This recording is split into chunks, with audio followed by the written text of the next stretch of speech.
Welcome to SCOTUS Cast, a project of the Federalist Society for Law and Public Policy Studies. Our contributors join us from around the country to bring you expert commentary on U.S. Supreme Court cases as they are argued and decisions are issued. The Federalist Society takes no position on particular legal or public policy issues. All expressions of opinion are those of the speaker.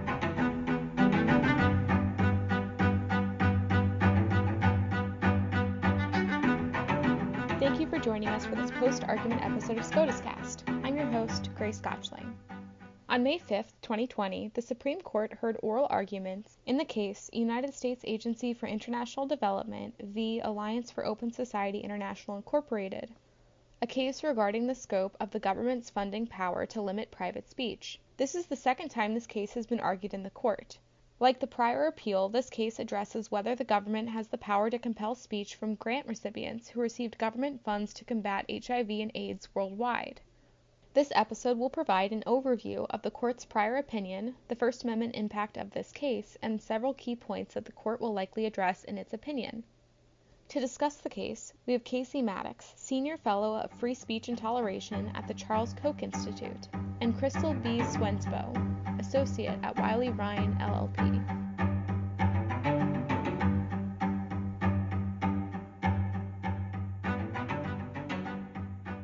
Great, and thank you all for joining us. We will begin with just a little bit of discussion about the procedure of the telephone argument. This is a new thing. We're only on the second day ever of these sorts of arguments, so we'll talk about that just briefly.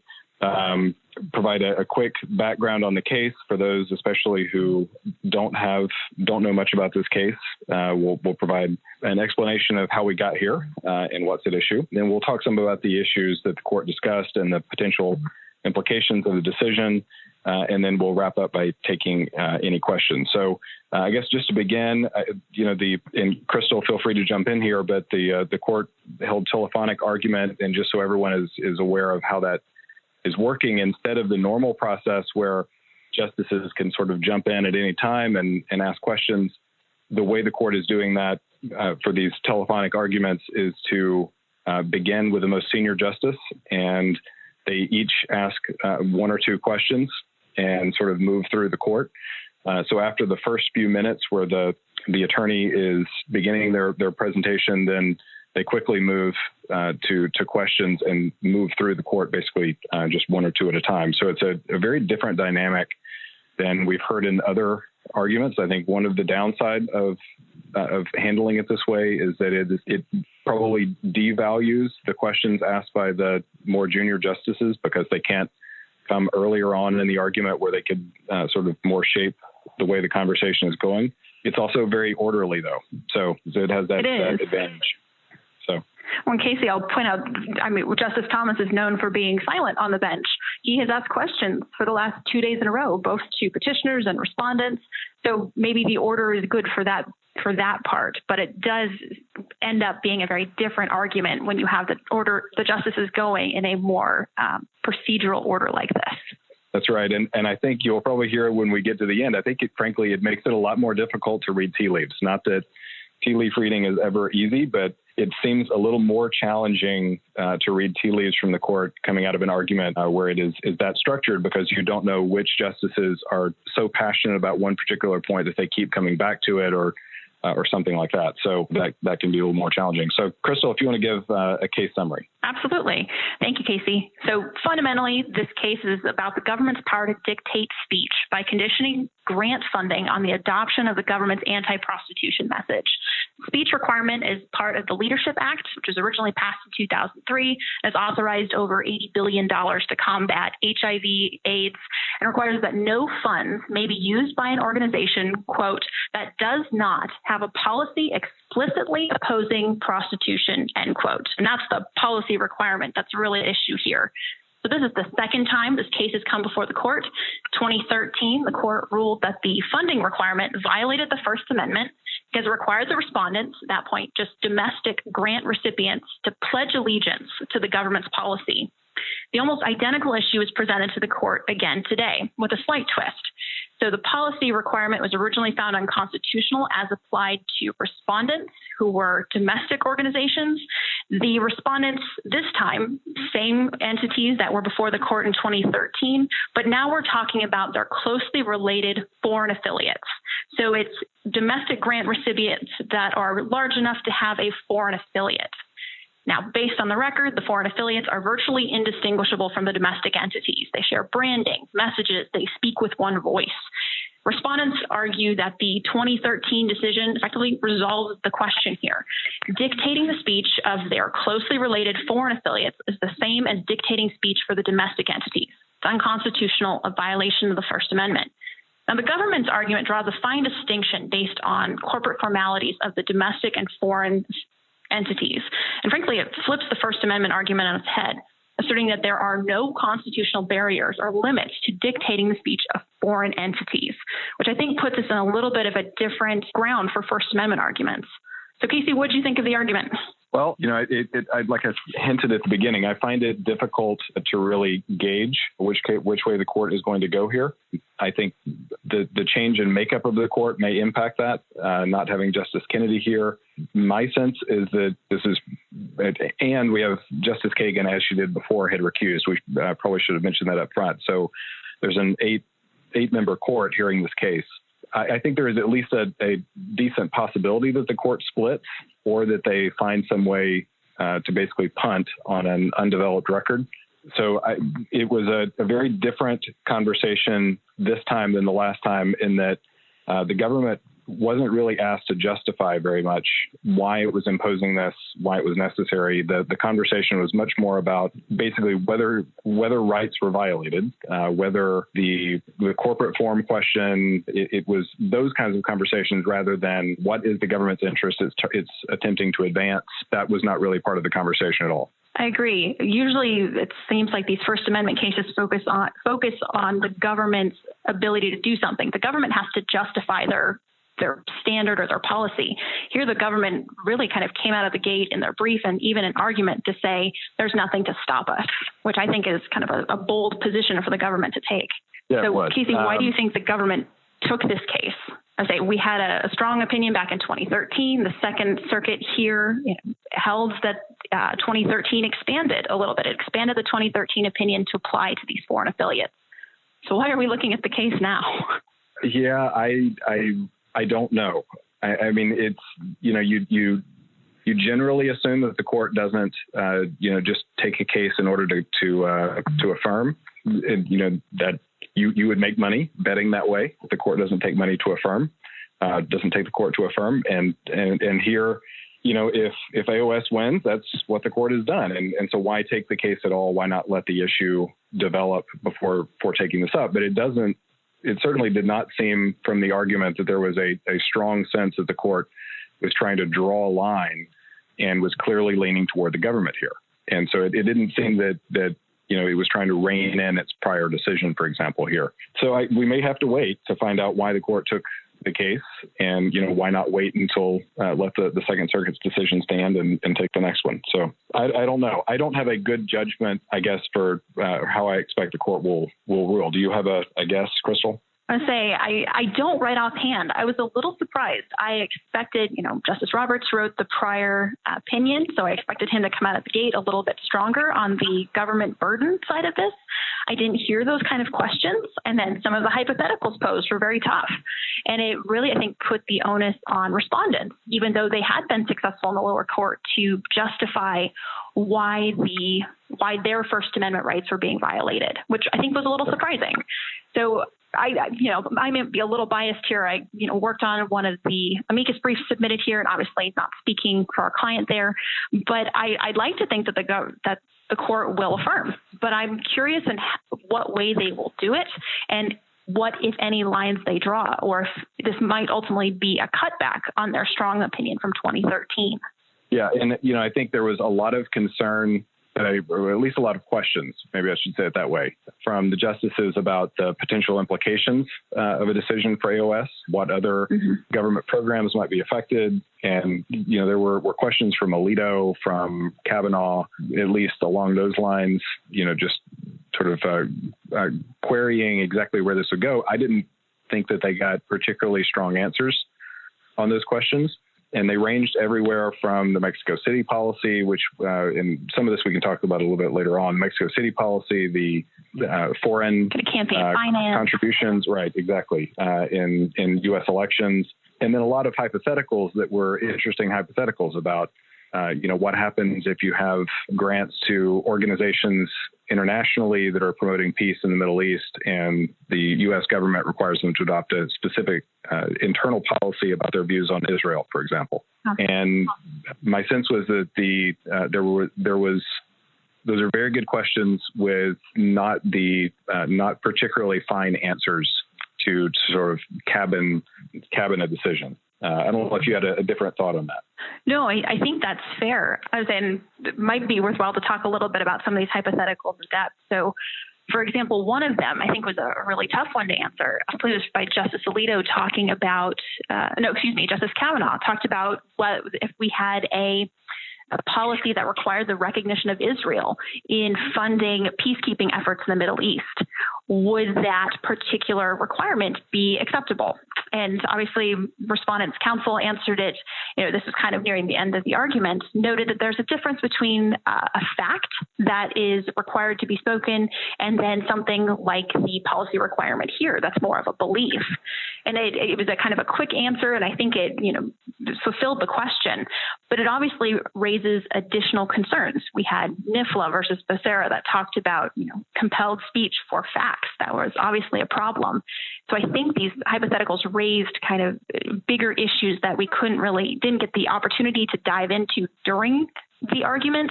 And because the justices weren't able to kind of pile on each other's questions or ask follow-ups, I don't think we got the really in-depth answers that, respondents' counsel was prepared for, or that might actually be illuminating on these issues. No, that's right. So, on that particular question, there wasn't then the opportunity for a justice, as you would have expected, basically, if the arguments were in the court, to have immediately said, "But what about NIFLA? Didn't we say?" And then have a back and forth and hopefully get to a more refined answer on the question. So you're sort of left with this. Well, it's because that would be a factual argument rather than, or even the opportunity for a justice to clarify. Okay, well, let me fix my hypothetical for you. That's a little more challenging to do in this context with a much more structured argument. I'll walk through just quickly some of the main kind of strands of First Amendment jurisprudence that are at issue. I think there are at least a couple that are really presented here that are going to weigh on this decision: the compelled speech cases and the unconstitutional conditions cases, and sometimes those overlap. But the compelled speech cases, obviously going back to cases like West Virginia versus Barnett, where the Supreme Court had held that the government couldn't force Jehovah's Witnesses to salute the flag. So you have that case, Wiley versus Maynard, where New Hampshire had tried to have the live free or die on every license plate and was not going to make an exception, again, for Jehovah's Witness in that case.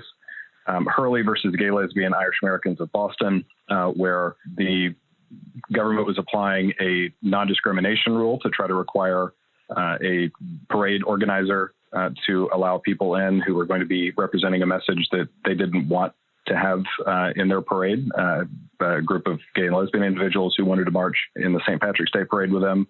NIFLA case that we mentioned, where the pregnancy centers in California were being required to provide certain disclosures, some of which would have been arguably just factual information, but they had objections to doing that. And the Supreme Court held that those were protected free speech rights against compelled speech in those contexts. And in the Hurley case, it has not been mentioned here, but seems to me quite relevant or the Healy case, I'm sorry. Healy was, if you go back just a little bit, the early 1970s, universities, Central Connecticut State had decided that it would not recognize a student organization because of that student organization's association with a national student organization that had allegedly engaged in violent activities. And so the university wanted this student group to sign a pledge that it did not support the use of violence. And the group said basically, well, we don't use violence, but we will not sign a pledge of support in that way and engage in that compelled speech. The case was decided as a freedom of association case, but it's often thought of as a compelled speech case, and frankly looks a lot like the facts here, at least with the domestic organizations that had come before. The unconstitutional conditions cases obviously are, government can't do indirectly by withholding government benefits or privileges, usually what it can't do directly. And those are cases like Keishian versus Board of Regents, where you have a faculty member.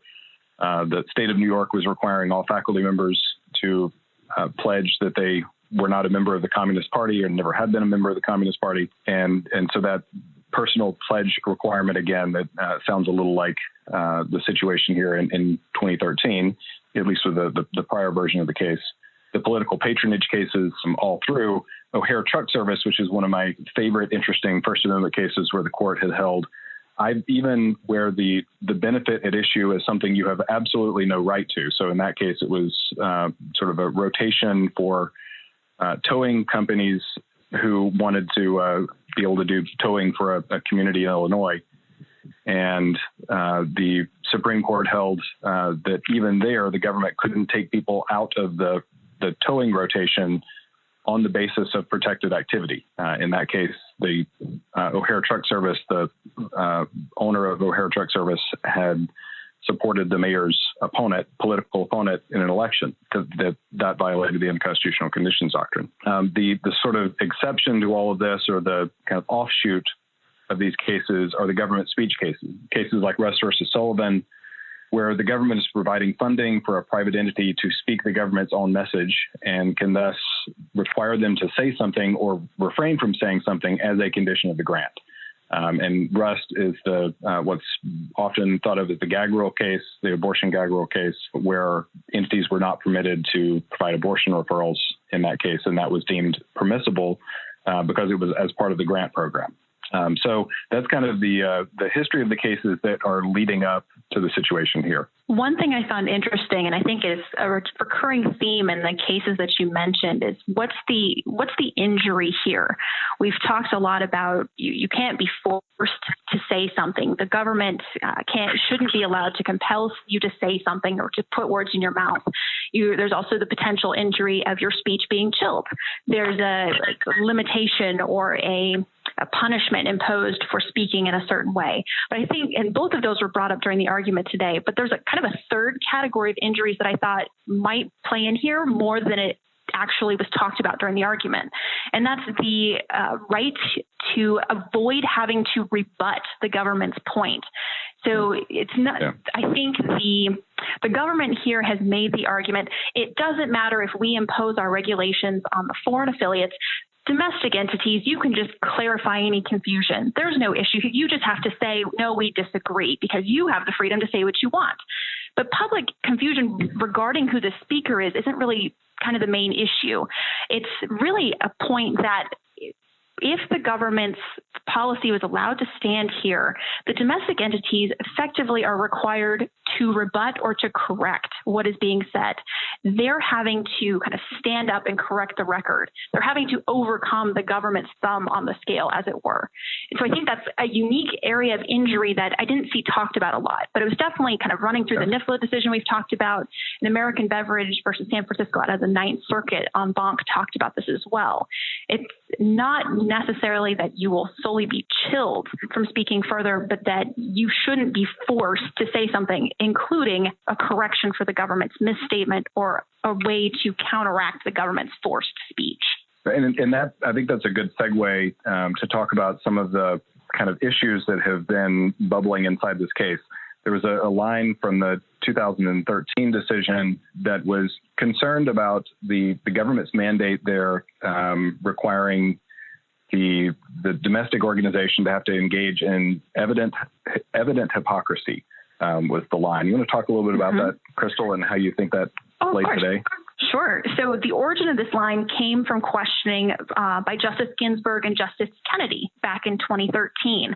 In that case, the government forced, effectively, the argument goes, it's evident hypocrisy to force contrasting hypocritical messages from one side of an organization, but allow the other side to speak freely. The line received heavy, and this line was again restated in the court's 2013 opinion.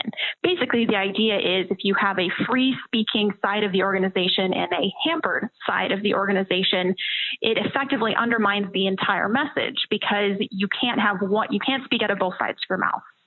Now, this line received heavy attention from the court today. Justice Breyer kind of noted that nothing has really changed since the line was written in 2013. Justice Ginsburg, again, revisited it. Respondent's counsel, I think, nicely summarized why this evident hypocrisy is a problem. It sounds terrible, but there's obviously kind of a practical problem as well. Imposing a speech requirement on only part of an organization is just as bad as imposing it on the whole organization because the requirement undermines the credibility and integrity of the entire organization's message, which particularly here where we're dealing with HIV, AIDS, it's important to have that kind of trust from the local community and to work with individuals to make sure that if you can serve this end properly. If folks in the local community don't trust the speaker or don't trust an organization because, hey, out of one side of their mouths, they say, we don't support prostitution. The other side, they have to work with individuals who have been in the prostitution industry, or you have to kind of work within a government structure. You want to make sure your message is consistent and that you can be trusted and that the aid you give will be trusted. And frankly, the evident hypocrisy the government is requiring here undermines that power. The case that I did not mention earlier, that I usually will mention in these contexts, and I'll mention now, that I think is interesting in light of the evident hypocrisy concern, is the Christian Legal Society versus Martinez case.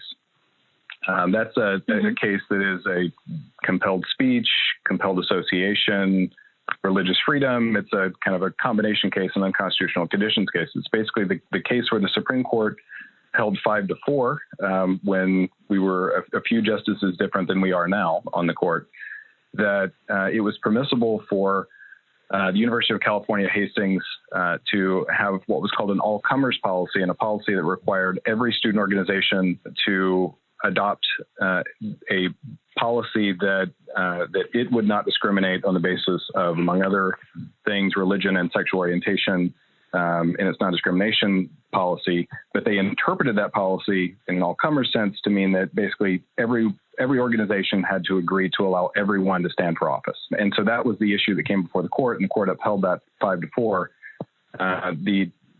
So it's a similar kind of, you must adopt, it's not so much we require you to say these words out loud, but we require you to change the internal documents for your organization in a way that reflects the policy that the school wants reflected. And the evident hypocrisy point there to me comes in where the concurrence from Justice Kennedy says that, well, if the organization is actually taken over, then the organization can come back and sue and challenge the fact that it is no longer allowed, or that it has been taken over by outsiders who disagree with the organization, and that the court could look at that at that point.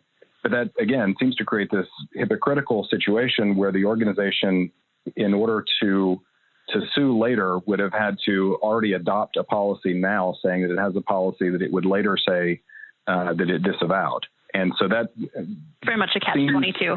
Yeah, it's this sort of odd situation where a private entity is placed in a position like that, where it has to say words that it doesn't really mean, and is basically then put on the hook to try to have to explain to other people what it means and why it doesn't actually agree with the government, even though it adopted the government's preferred message in its internal documents. I found it interesting, this evident hypocrisy line coming up, again, for the very reasons you pointed out for CLSC Martinez. It signals kind of I think Justice Sotomayor referred to it during the argument. This is much more of a functional approach to First Amendment speech regulations. You don't really see this anywhere else in the law. And Justice Sotomayor kind of went through, listed a number of cases, Hobby Lobby, Hurley, a couple of others, to note that the First Amendment is less concerned with kind of a formality or even a corporate formality in this case, so much as it is concerned with imputation or affiliation.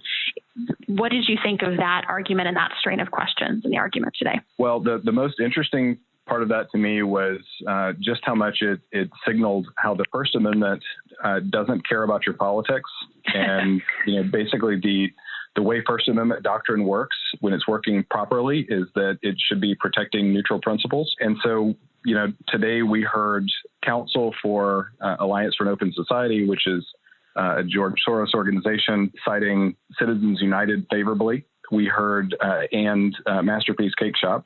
We heard Justice Sotomayor pointing to Hobby Lobby and Hurley. So, that's all very healthy.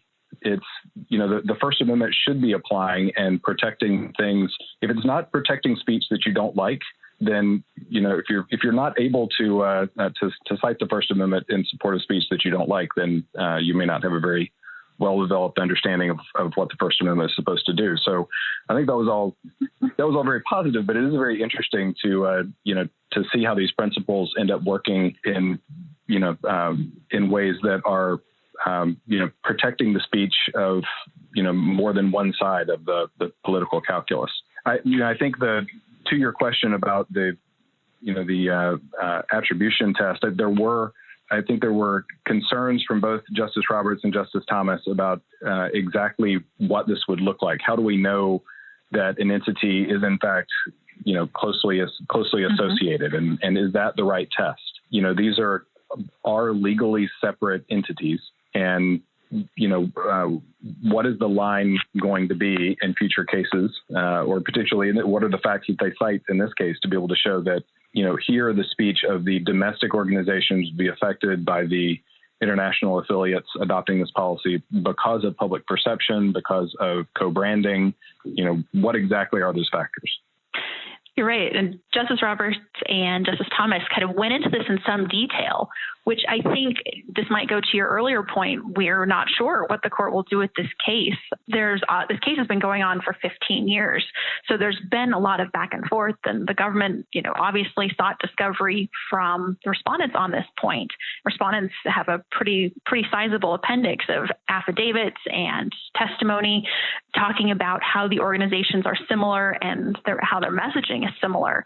But it's interesting that we haven't really seen a test develop. Obviously, Respondents' Counsel talked about it a bit during argument today, but a real test hasn't kind of come up. And it seems interesting to have a test be developed without the government really going into the interest that's compelling a test, or that would allow them to limit speech in the way that they're doing here. Krystal, I think we've already hit some of the long-term consequences. Do you want to touch on that, or should we head over to questions? Or well, I do have one question. Okay. Well, I'm going to kind of kick it back to you a little bit. So there were two policies you mentioned up front, the Mexico City policy and then the campaign finance bar. I want to get your thoughts, particularly on those two, just because I think campaign finance is, a difficult question. And frankly, it was a hard question when it was raised today. The Mexico City policy, I think, is kind of front and center of a lot of people's minds and thinking how this case will apply going forward.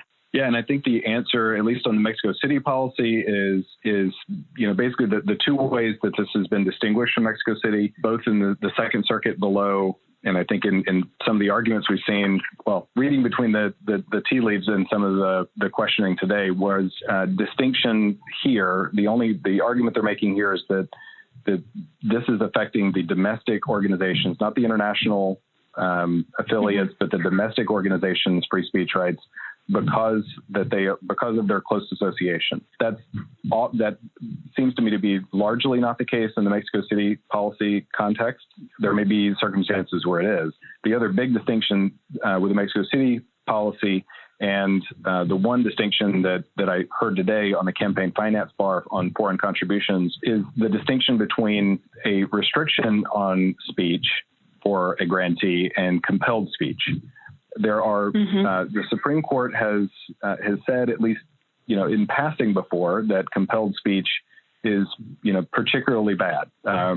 And what I don't think we actually have from the court is a clear holding that much like viewpoint discrimination is even worse than content discrimination. Both may be bad, but viewpoint is really, really bad. What we haven't heard is the Supreme Court say, and compelled speech is worse than a speech restriction, in a way that we will recognize a clear constitutional difference, where if this had been merely a speech restriction, it would have been okay, and the government would have been there would have been no violation here. But because it is compelled speech, it's a different thing.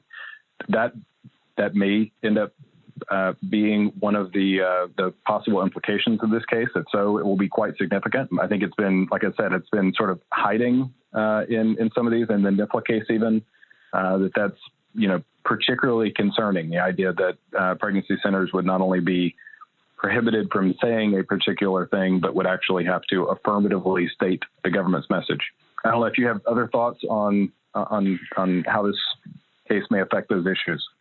No, I think you've kind of summarized it. And I know folks, if they have questions, we'll get to those in just a moment. I do think your point about the distinction between compelled speech and then speech restrictions may make the difference for this campaign finance hypothetical.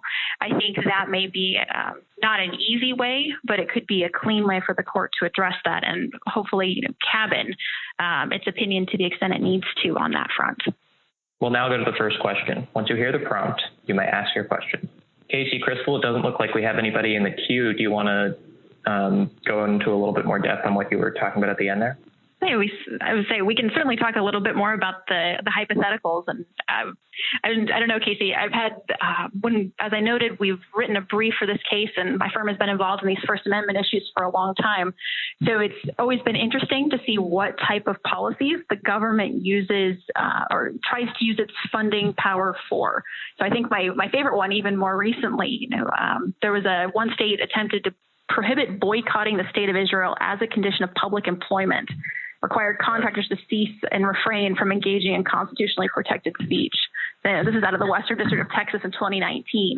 So to the extent there's any thought that, allowing the government to use their spending power in this way will not have a large effect, I think there are constantly cases coming up where states and other government entities are using their funding in a way so they can dictate the marketplace of ideas. And this case, I think, kind of opens the door for more of that. Yeah, I think in terms of other possible implications here, I mean, even for commercial speech issues, where you have a lesser, First Amendment standard that's applicable, if the court decides this case in a way that essentially treats compelled speech as different than speech restrictions and more pernicious than a speech restriction, then that could potentially have implications for some of those cases, or at least those would be opportunities for further development if that was the case, because at least some of the compelled speech disclosure requirements, even in the commercial context, might be kind of newly questionable, I guess, at that point. But yeah, I mean, I philosophically, to me, it makes sense. I think you can't sort of cabin once you are required to say something, especially a statement of opinion. If you're required to say something, there's kind of no putting the genie back in the bottle. A speech restriction that says, particularly you can't say this in this context because you're receiving this funding for this period of time or something like that. I think there is a difference in character between being limited with what your entity can say and which is a right you can nevertheless exercise at another time in another way, and a compelled speech, which once you have uttered words, you are on record with having taken a position. It's arguably more difficult to sort of backtrack on that. Very much so. It changes the content. It's very much a content-based restriction, as the court previously found. Right.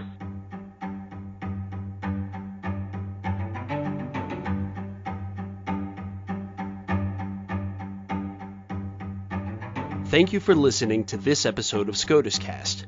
SCOTUS Cast is a project of the Federalist Society, a not-for-profit educational organization of conservative and libertarian law students, law professors, and lawyers, founded upon the principles that the state exists to preserve freedom, that the separation of governmental powers is central to our Constitution, and that it is emphatically the province and duty of the judiciary to say what the law is, not what it should be. Don't forget to subscribe to our podcast series, including SCOTUS Cast and Practice Group podcasts, on iTunes or Google Play. For an archive of past podcasts, as well as audio and video of past Federalist Society events, please visit our website at fedsoc.org/multimedia. That's fedsoc.org/multimedia.